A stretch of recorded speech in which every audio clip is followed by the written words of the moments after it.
1995, Rússia, região de Rostov.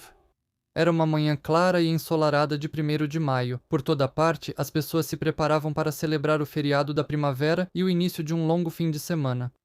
Alguns planejavam dormir bastante, outros iam para a casa de campo fortalecer a paz com muito trabalho.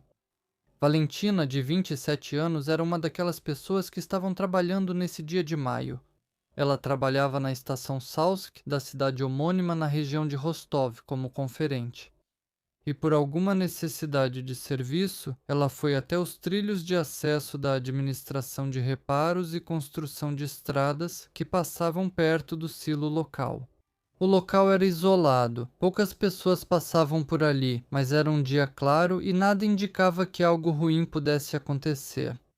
Com o ânimo elevado, antecipa-se, na expectativa pelo fim de semana, Valentina estava voltando para a estação quando, de repente, um homem saiu cautelosamente dos densos arbustos à beira da estrada, segurando algum objeto comprido na mão. De repente, a mulher gritou, mãos fortes de alguém a agarraram por trás, taparam sua boca e algo afiado perfurou seu peito, causando uma dor monstruosa. O agressor, com uma baioneta improvisada que ele tinha encaixada em um pedaço de tubo de metal, começou a golpear a vítima no peito, no abdômen, na virilha. Aos poucos, os gritos abafados da mulher se transformaram em gemidos roucos e depois em agonia final. Após a morte da vítima, o criminoso, sorrindo satisfeito, decepou os órgãos genitais e os seios dela. Depois separou a cabeça e as pernas do corpo. Em seguida, juntou os restos mortais, como se encaixasse as partes separadas do corpo umas nas outras. Deitou-se em silêncio ao lado.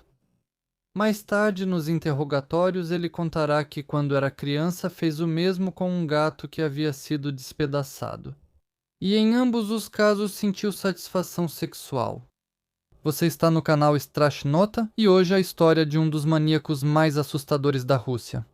Na criação deste vídeo foram usados materiais autênticos da perícia forense e o relato do investigador que conduziu o interrogatório. Hoje vamos para o final do inverno, começo da primavera de 1995, em uma das regiões do sul da Rússia. Nesse período, o seguinte estava acontecendo aqui. Os moradores da região de Rostov ainda não tinham se recuperado dos crimes chocantes de Chikatilo. Das páginas dos jornais e das telas de televisão ainda não tinham sumido as inúmeras matérias e reportagens sobre sua captura e execução. Como os moradores do Don souberam que outro maníaco sanguinário estava agindo em sua região? Editor de legendas. Volgodonsk, Shakhty, Salsk. Neste território relativamente pequeno, pessoas voltam a desaparecer e morrer nas mãos de um desconhecido. Ele ataca mulheres, atordoando-as com um cano de metal ou desferindo uma facada, e leva tudo o que tem algum valor. Os moradores da região perderam a tranquilidade novamente e os detetives estão exaustos, investigando uma hipótese atrás da outra. Qual não foi a surpresa dos detetives ao descobrirem que os assaltos, homicídios e até alguns furtos comuns em casas, escolas e lojas eram cometidos pela mesma pessoa? E foi um golpe de sorte que ajudou a unir todos esses casos criminais aparentemente desconexos e tão diferentes em uma única investigação. A terrível história desse serial killer começa nos anos 90 do século passado, embora muitos dos envolvidos nesses acontecimentos ainda se lembrem deles tão claramente quanto naquela época. Consegui conversar com uma das testemunhas, um funcionário dos órgãos de investigação que interrogou pessoalmente o maníaco. Tudo começou em um dia gelado de fevereiro de 1995, no dia 15, na cidade de Volgodonsk. Por volta das 15 horas bateram na porta do apartamento 24 do prédio número 95 na rua Lenin, onde morava um tal de Dorofeev. Do outro lado da porta estava o irmão mais velho de Dorofeev por parte de mãe. Claro que deixaram o parente entrar, não iam expulsá-lo nesse frio. Nesse momento, no apartamento estavam o irmão e sua amiga de sobrenome Egorova, junto com sua vizinha Natasha Glukariova, que ainda não tinha 18 anos. Eles estavam assistindo a um filme no videocassete. O convidado que chegou, sob o pretexto de Se interessou pelo filme, sentou-se ao lado da adolescente, depois se inclinou para ela e sussurrou algo em seu ouvido. Glukariova olhou surpresa para o jovem e depois rapidamente começou a se aprontar para sair, dizendo enquanto saía que esperaria seu interlocutor na rua. Depois de algum tempo, o irmão de Dorofiv também saiu atrás da garota. Ninguém mais viu Natasha viva. E o homem com quem ela saiu era justamente aquele... Os restos da garota só serão encontrados depois da confissão do maníaco, que ele fará muito tempo depois, indicando o local ele mesmo.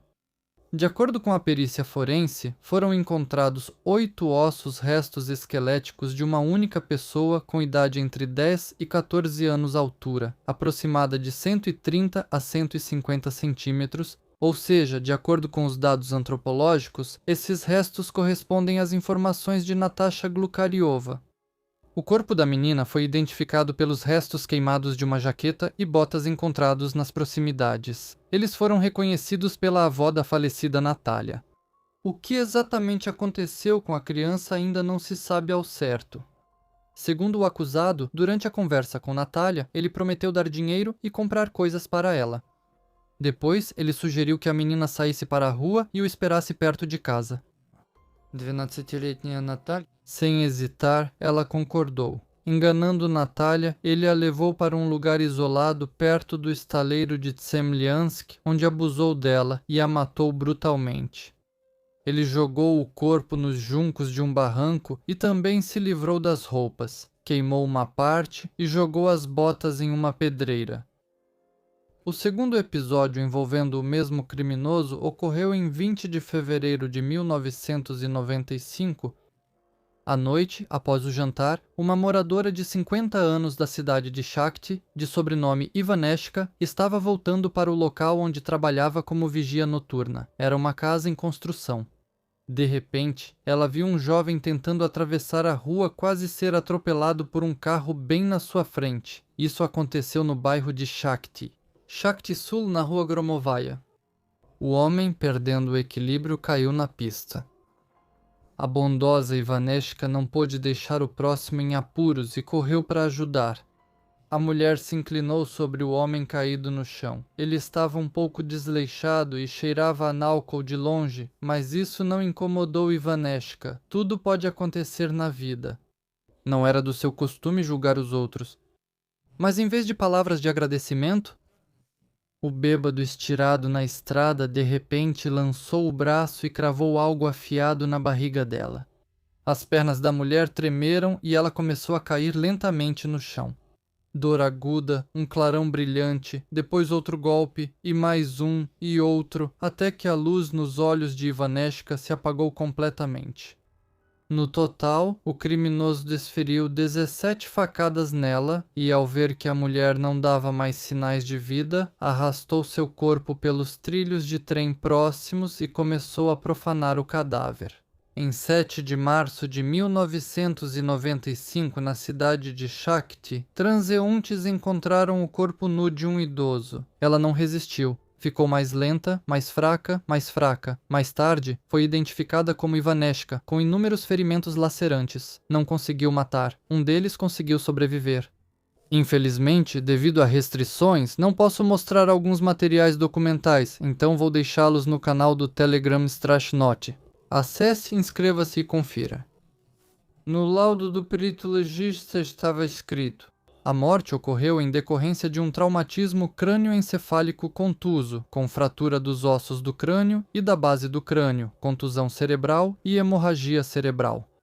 No cadáver também foram encontradas múltiplas feridas perfurocortantes na região do abdômen, períneo e órgãos genitais, com remoção traumática do intestino delgado e do útero.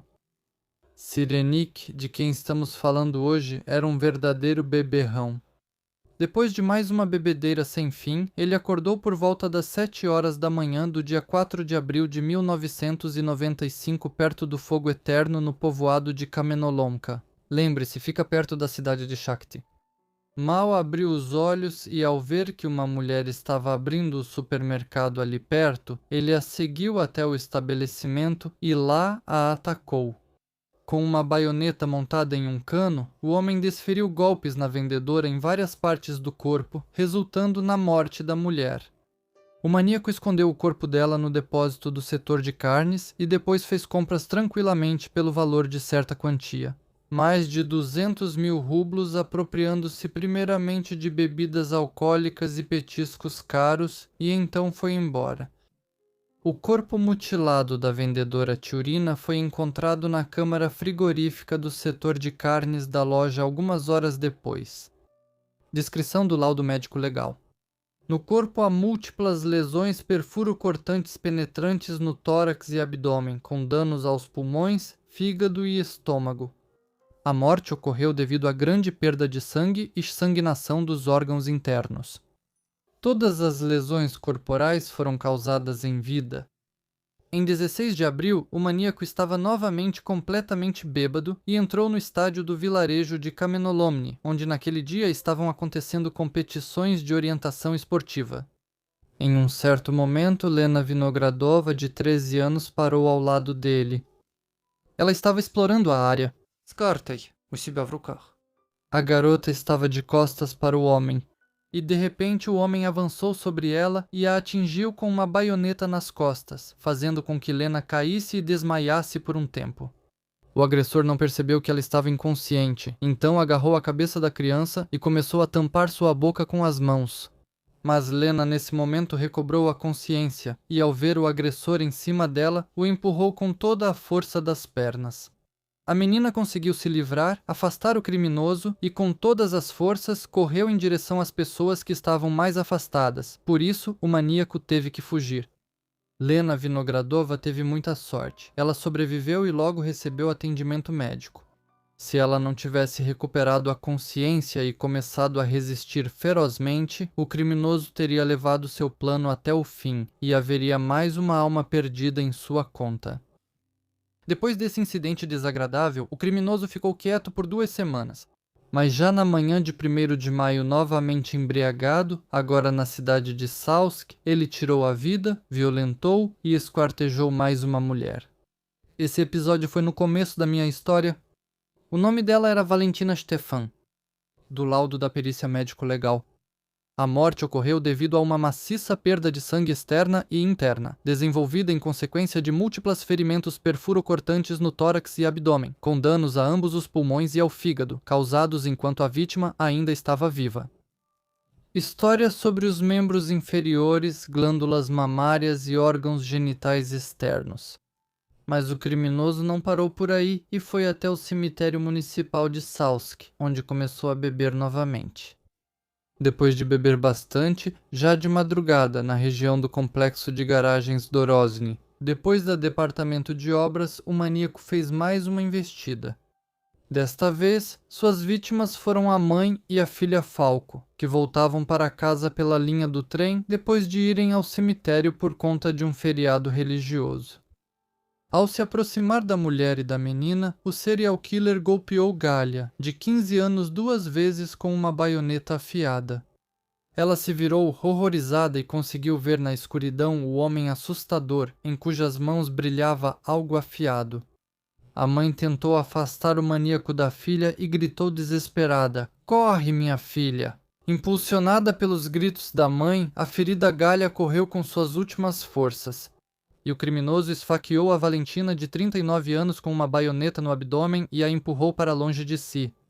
Depois correu atrás da menina, mas após algum tempo parou e voltou para a mãe dela, que estava caída no chão. Ele começou a golpeá-la furiosamente com a baioneta em várias partes do corpo, até matá-la. Depois disso, tirou tudo de valor dela e tentou fugir. Mas Galia já tinha conseguido correr até as pessoas e pedir ajuda.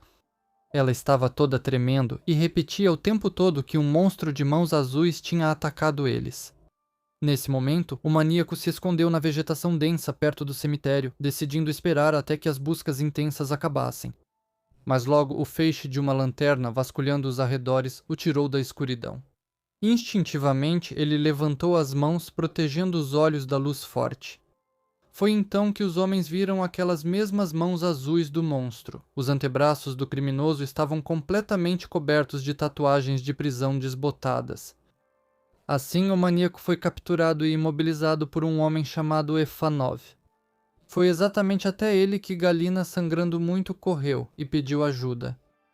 E quando a polícia chegou, o criminoso encontrado nos arbustos foi entregue em flagrante.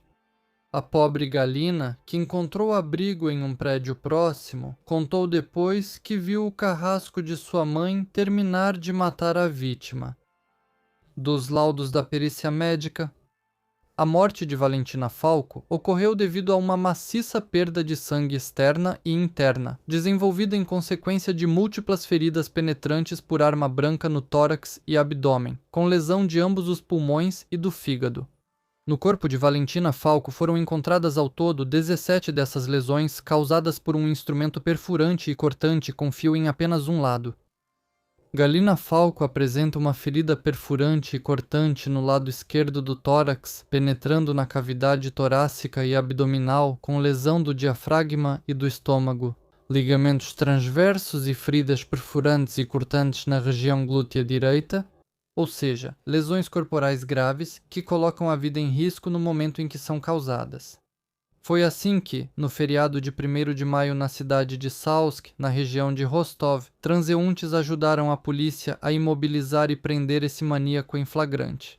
Ele era o já condenado Vladimir Anatolievich Mukankin, de 35 anos. Até esse momento, ele já tinha passado metade da vida atrás das grades. Tendo começado no caminho errado ainda aos 13 anos, ao que tudo indica, ele não tinha pressa nenhuma de voltar ao caminho certo. Mas o que é surpreendente é que o ladrão reincidente decidiu se transformar em assassino. Para o mundo do crime, isso é um absurdo, pois um criminoso que se preze, tendo escolhido seu caminho uma vez, não vai mudar de ramo e sujar as mãos de sangue. Isso não é nada respeitado na prisão, ou pelo menos não era respeitado antes. O comportamento do criminoso intrigava a todos e, inicialmente, os agentes conversaram detalhadamente com o detido. Descobriu-se que Vladimir não tinha residência fixa e, de fato, vivia como um sem-teto. Às vezes, ele passava a noite na casa de conhecidos, inclusive na cidade de Shakhty e no vilarejo de Kamenolomny, no distrito rural de Oktyabrsk. As informações sobre isso eram repassadas por Vladimir para as unidades policiais competentes para verificação. No dia 5 de maio, um jovem investigador do distrito rural de Oktyabrsk chegou a Salsk. Ao ouvir que lá estava detido Mukankin, que já tinha sido condenado anteriormente por furto, o investigador decidiu, por precaução, verificar sua possível ligação com crimes semelhantes não resolvidos na área sob sua jurisdição. Vladimir, é claro, negou tudo. Procurem tolos em outro lugar. Eu não vou assumir o que não é meu, mas pelo que eu fiz, eu respondo.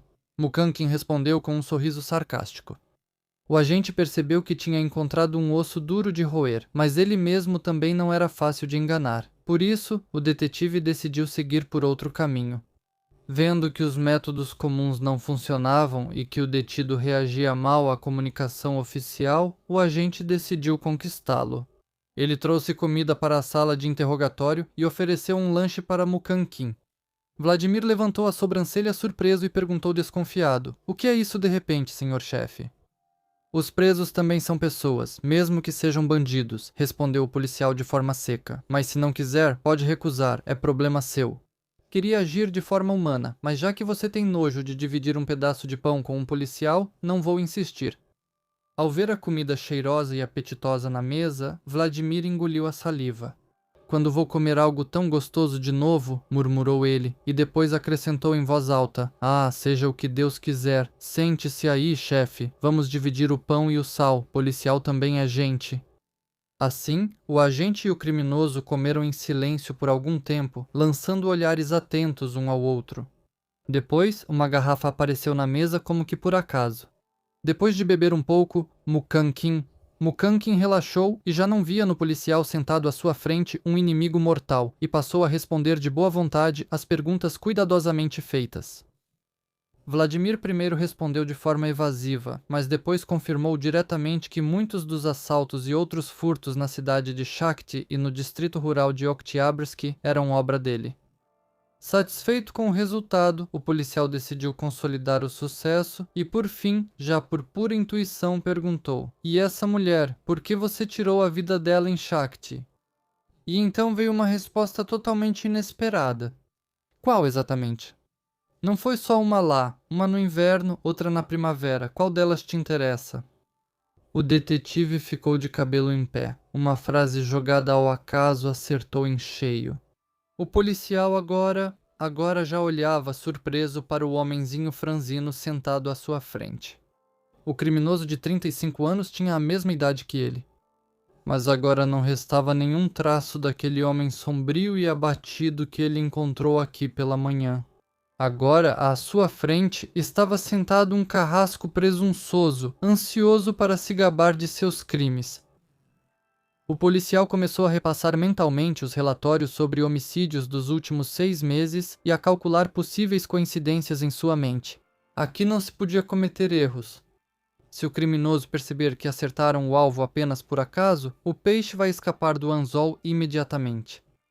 Apostas feitas, não vai mais nada. O agente ofegante esclareceu que encontraram os corpos nus junto ao cano no mesmo local. Ah, entendi o que te interessou, respondeu Mukankin com um sorriso enigmático. Eu mesmo não sei por que faço tudo isso. A princípio, eu e minha namorada combinamos só de roubá-la, mas aí algo tomou conta de mim e acabei fazendo isso. Depois tive que acabar com a filha dela também para ela não contar nada. Lembro que estava enfiando alguma coisa entre as pernas dela, parecia que alguma coisa estranha ia sair, e para não sair, eu enfiei entre as pernas. O detetive ficou tenso. Ele não tinha ouvido nada sobre uma garota ter perdido a vida em Shakti, mas lembrou de alguns relatórios sobre o desaparecimento de uma menina não faz muito tempo. Será que isso foi obra dele? O detetive não demonstrou nenhuma reação, fingindo estar perfeitamente ciente de todos os crimes do criminoso. Mal conseguindo controlar a respiração acelerada, ele continuou o interrogatório. Bem, isso está claro que iria roubar. E por que uma mulher em fevereiro? Ah, aqui já é puramente por prazer próprio, mas é preciso separar, chefe, trabalho e prazer. É isso que eu faço, separo.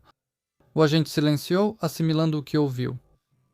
Tudo indicava que diante dele não estava um bêbado comum que por acaso tirou a vida de alguém em um acesso de embriaguez, mas sim um verdadeiro serial killer, e ainda por cima um maníaco, já que sentia prazer com isso, e os fatos não escondiam isso. Você resolveu virar o novo Chikatilo? Finalmente perguntou ao Mukankin o agente, mal conseguindo conter a raiva que sentia. Veio uma resposta ainda mais chocante. Se você soubesse de todas as minhas aventuras, o Chikatilo ia parecer um franguinho para você. Os olhos de Mukankin brilharam com um fogo estranho e doentio. Em 2 meses eu matei tanta gente que o Chikatilo nem sonharia com isso. Foi então que o investigador percebeu a dimensão da tragédia. Se Mukankin estava se deslocando pelas cidades vizinhas nos últimos meses, é bem provável que todos os assassinatos brutais semelhantes tenham sido cometidos por ele. Quem é você comparado ao Chikatilo? O policial sorriu de canto, olhando diretamente nos olhos de Vladimir, que estava todo inchado como um peru. Você não tem coragem para isso. Eu e você. O criminoso ficou sem palavras. Só no último ano, eu cortei 8 pessoas em pedaços. Eu fiz coisas com essas mãos aqui que você nem imagina. E daí? Continuou zombando o detetive. Ninguém vai ficar sabendo disso mesmo. E o Chikatilo? Ainda escrevem sobre ele nos jornais. E sobre você, o que dirão? Ah, existiu um batedor de carteira e ladrão chamado Vova Mukankin, mas tirou a vida de uma mulher qualquer bêbado, e ainda feriu a filha dela com uma faquinha. Grande coisa, agora os tempos são assim. Todo santo dia alguém sofre, todo santo dia.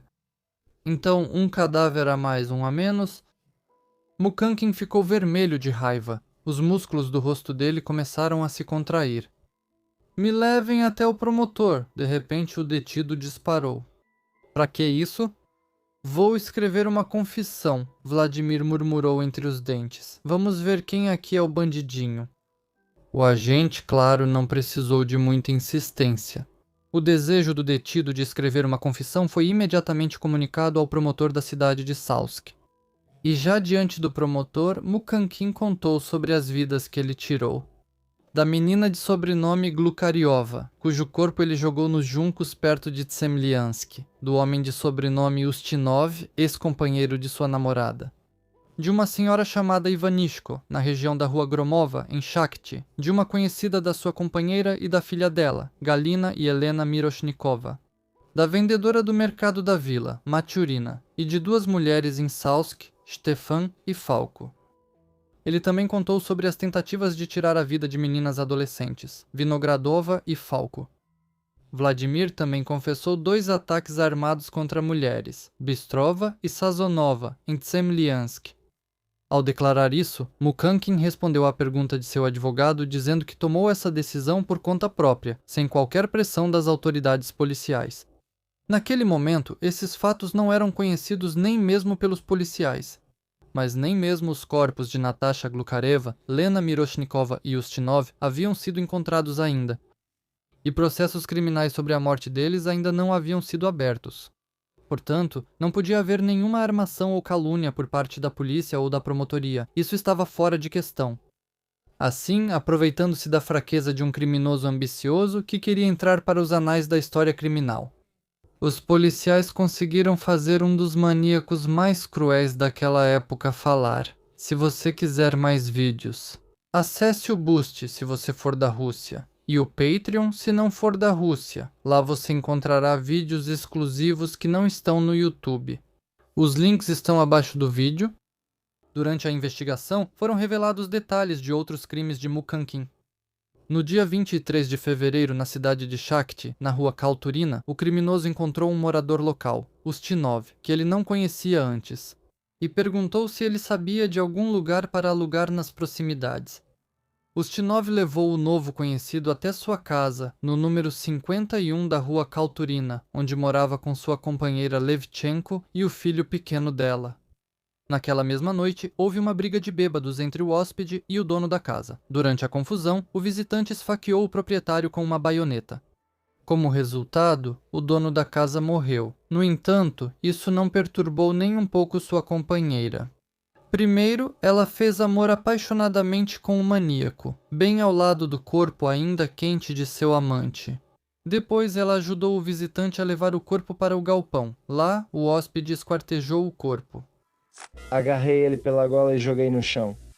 Também com a mão como se estivesse segurando. Fica aí, seu desgraçado. E a Lena grita, dá pra ele. Isso aí, vai. E foi isso. Eu travei. E pelo que eu lembro, eu bati nele ali. Isso. Matei ele ali. Parece que eu perfurei ele 1 milhão de vezes. Isso mesmo. E de manhã ela veio até mim. Isso. Eu já tinha começado a andar.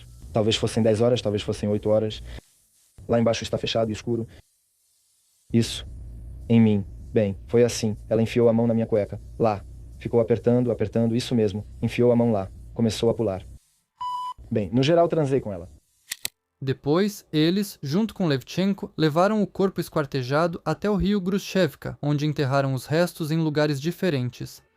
Após cometerem o crime, o visitante ficou morando junto com Levchenko na casa do falecido Emustinov. Após o depoimento de confissão do criminoso e a indicação do local do enterro, os policiais conseguiram encontrar apenas os restos do tronco humano. Durante a perícia, a causa exata da morte do participante, Emustinov, não pôde ser determinada. A perícia apenas indicou que os ferimentos na região da extremidade da escápula direita, na superfície articular da escápula esquerda e nas extremidades dos ossos femorais direito e esquerdo foram causados por uma lâmina afiada, e que a separação dos braços e das pernas foi feita por uma lâmina afiada, possivelmente um machado. Não foi possível encontrar as demais partes do corpo, inclusive porque Levchenko, que restou, não conseguiu explicar exatamente onde enterrou as outras partes do cadáver de seu companheiro. Posteriormente interrogada, Levchenko contou outros detalhes desse crime. Segundo ela, Ustinov começou a suspeitar que ela tinha um relacionamento íntimo com Mukankin, por isso os dois homens brigaram e depois começaram a lutar. Vladimir correu para o corredor e voltou já com uma baioneta. Ele atacou o dono da casa e começou a golpeá-lo com a baioneta a esmo, até que ele morreu. Levchenko insistiu que quem tirou a vida de Ustinov foi o próprio Mukankin e que ela apenas ajudou a transportar e enterrar os restos mortais, além de ter ficado em silêncio sobre o que aconteceu. Por medo de Vladimir e da possibilidade de ele fazer algo contra ela e seu filho, Mas os crimes cometidos em conjunto pelos novos conviventes não terminaram aí. No dia 19 de março, Mukankin e Levchenko foram visitar uma conhecida dela, Galina Miroshnikova, que morava na rua Steklova, na cidade de Shakhty. Após um recente divórcio, Miroshnikova começou a beber e várias pessoas marginalizadas passaram a visitá-la com frequência. Os convidados beberam junto com a dona da casa e, quando a bebida acabou, decidiram ir com Miroshnikova e sua filha de 8 anos, Lena, para a casa de Levchenko na rua Kalturina. Lá, eles continuaram a bebedeira. Depois de colocar Lena e o filho pequeno da dona da casa para dormir, Levchenko e seu companheiro sugeriram à convidada dar uma caminhada antes de dormir. A mulher, para seu azar, concordou. Levchenko e Miroshnikova caminhavam na frente, enquanto Mukankin, aparentemente sem vontade, vinha atrás. Quando eles começaram a descer para a pista na Rua da Vitória da Revolução, Vladimir, que vinha atrás, atingiu Galina no pescoço com uma baioneta. Quando ela caiu, ele expôs o corpo dela e a golpeou com a baioneta no peito e abdômen. Depois, como de costume, ele começou a torturá-la, enfiando a baioneta na vagina e empurrando um tubo de aço no mesmo lugar. Miroshnikova faleceu devido aos ferimentos recebidos. O criminoso tirou dela o casaco caro, as joias de ouro, o relógio e entregou todos esses itens para Levchenko. Em seguida, os dois voltaram juntos para a casa da Galina assassinada. Eles entraram lá usando a chave roubada e levaram tudo o que pudesse ser vendido. O único problema foi a filha da falecida, que ainda dormia tranquilamente na casa de Levchenko. Sem pensar muito, Vladimir desferiu vários golpes de baioneta na garota adormecida e depois arrancou com frieza os brincos de ouro das orelhas dela. Ele levou o corpinho em um carrinho de mão até o monte de resíduos da mina Krasinskaya, onde o cobriu com pedras e entulho.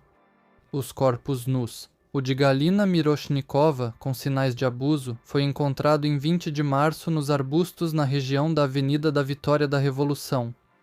De acordo com a perícia médico-legal, a morte de Galina Miroshnikova ocorreu em decorrência de múltiplos ferimentos perfurocortantes no tórax e abdômen, com lesão no coração e outros órgãos internos, hemorragia interna maciça e anemia aguda dos órgãos internos. O abuso se manifestou pela aplicação de pelo menos 13 ferimentos por objeto perfurante e cortante através da vagina da vítima, pouco antes de sua morte. Os restos mortais da filha de 8 anos de Galina Miroshnikova foram encontrados posteriormente durante a reconstituição do crime com base no depoimento do acusado. De acordo com o laudo da perícia médico-legal, ao examinar os restos mortais do corpo, foi determinado que os ossos pertencem a uma criança com idade entre 7 e 11 anos. A causa da morte não pôde ser determinada devido à mumificação parcial e à quase completa esqueletização do corpo. O tempo de sepultamento varia de 1 mês e meio a 2 anos. Posteriormente interrogada, Levchenko contou aos investigadores que, quando ela e Mukankin voltaram para sua casa após roubarem os pertences da Miroshnikova, descobriram que as crianças já não dormiam tão profundamente. Vladimir declarou que era preciso se livrar da menina. Como Levchenko estava preocupada consigo mesma e com o filho, ela se vestiu e o levou para fora de casa, e quando voltou, a pequena Lena já não estava mais lá. Mukankin disse a ela que tirou a vida da garota e levou o corpo para enterrá-lo ao pé de um dos terríconos da cidade. O companheiro mandou que ela lavasse a fronha e a colcha ensanguentadas na cama onde Lena dormia, e Levchenko teve que fazer isso. Um pouco depois, apareceu uma testemunha de um dos assassinatos cometidos por Mukankin. Uma mulher de sobrenome Tunelskaya contou que, indo para o trabalho naquela manhã, passou pelo supermercado e percebeu que a porta da loja estava entreaberta. Ela se lembrou bem de um homem estranho que espiava pela porta e olhava ao redor, um desconhecido que mais tarde ela reconheceu como Mukankin. No geral, quanto à personalidade de Mukankin, suas principais características incluem uma profunda inclinação sádica. Ele sentia satisfação sexual ao causar sofrimento, tirar vidas e depois manipular os corpos das vítimas, o que ficou evidente no desmembramento dos corpos e nos insultos aos cadáveres. Ele próprio traçava paralelos entre tirar a vida de uma mulher e ações semelhantes que fez com um gato na infância, o que indica um padrão de comportamento, tendências sádicas antigas e profundamente enraizadas. Ele também apresenta transtorno de personalidade antissocial, o que se manifesta em total ausência de empatia e remorso. Mukankin descrevia tirar vidas com cinismo e orgulho. Era um mentiroso patológico e manipulador, ignorava todas as normas sociais. E a vida dele, desde os 13 anos, foi continuamente preenchida com novos crimes. Seus motivos eram em grande parte determinados por um narcisismo hipertrofiado e vaidade. A perícia psiquiátrica destacou como fator principal o desejo hipertrofiado de autoafirmação. Ele ansiava por reconhecimento e fama, mesmo que fosse como um maníaco cruel. A comparação com Chikatilo, a quem ele chamou de frango, feriu seu orgulho e o levou a fazer confissões vaidosas para provar sua importância. Isso também revela sua sede patológica por atenção e legado. A leitura sobre Chikatilo despertou nele o instinto de maníaco que estava adormecido, e ele conscientemente buscou superá-lo, entrar para os anais do crime. A imaturidade emocional e o infantilismo se manifestavam no fato de que suas ações eram guiadas por impulsos primitivos, raiva e sede de prazeres imediatos.